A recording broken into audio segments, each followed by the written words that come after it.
Hey everyone, welcome back. Ready for another deep dive. You bet. Always ready to dig into something interesting. Today, we're tackling something that might seem pretty basic on the surface. Self-belief. Oh, yeah, the good old believe in yourself mantra. Heard that one a few times, right? Exactly. But we've got this really interesting snippet we want to explore with you today. It basically says that faith in yourself, like truly believing in yourself, means knowing, like deep down, that you can handle anything that life throws at you. Sounds straightforward enough, right? But the thing is, this goes way deeper than just a motivational poster slogan. Oh, absolutely. That's what we're here to unpack today. This isn't just some fluffy self-help stuff. There's a whole bunch of research, psychology, and stuff that actually backs this up. There's this thing called self-efficacy theory. It basically says that if you believe you can do something, you're way more likely to actually do it well. Like, your belief predicts your success. So hold on, you're saying it's not just about feeling good. Yep. There's actual science behind this whole self-belief thing. Yep. And it's pretty powerful stuff.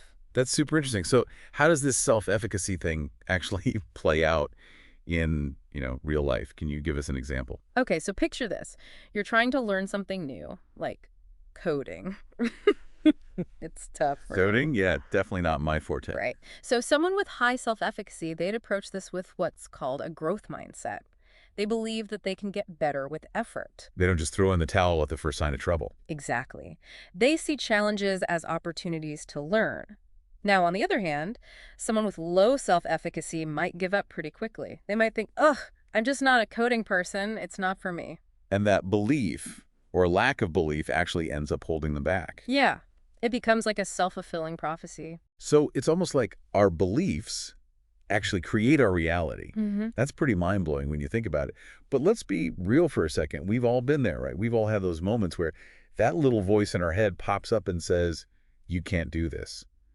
How do we deal with that inner critic? How do we shut it down? Well, that's where things get really interesting. Cultivating self-belief doesn't mean you never have doubts. It's more about recognizing those thoughts. Like, they're just thoughts, not facts. Not necessarily the truth. Exactly. One super helpful technique is called cognitive reframing. Cognitive reframing. Okay, I'm intrigued. Tell me more about this. Okay, so let's say you're about to give a big presentation and you start thinking, I'm going to totally mess this up. Been there. Sweaty palms, racing heart, the whole deal. Yeah, we've all been there.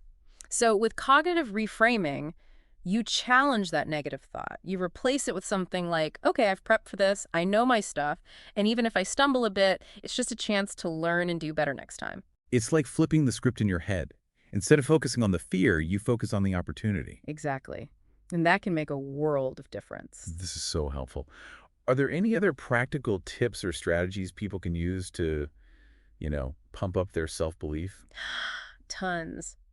One thing you can do is start by setting small goals, things you know you can achieve. Like baby steps. Yeah, baby steps. Each small win, no matter how tiny, it reinforces your belief in yourself. Like, hey, I did that. I can do this too. Precisely. Another powerful thing is to take some time to really reflect on your past successes. You mean like make a list of all the awesome things I've already done? Kind of, yeah. We tend to focus so much on our failures, right? But remembering those times we've overcome challenges, it can be a huge boost to our confidence. It's like building a highlight reel of your own awesomeness. Totally. And you know what else is important? The people you surround yourself with. Oh, for sure. You've got to have your cheer squad, right? Yes. The people we spend our time with have a huge impact on our beliefs. Seek out those who lift you up and genuinely believe in you. Those positive vibes can be contagious. It's like that saying, you are the average of the 5 people you spend the most time with. Exactly. Surround yourself with good energy. So just to sum things up, believing in yourself, it's not just some vague motivational fluff. It's actually backed by science, and it can have a massive impact on what we do and what we achieve. Absolutely. And the best part is it's a skill. Like anything else, we can develop it with practice. We can learn to be our own biggest cheerleaders. Exactly. And before we wrap up, I want to leave you with something to think about. Think of something you've always dreamed of doing, but you've held back because of fear or self-doubt. What if you approached that goal with this renewed sense of self-belief? How might that change things? What could you achieve if you truly believed in yourself? That's a powerful question. It really makes you think about all the possibilities. And that's what self-belief is all about, opening up to those possibilities. I love that.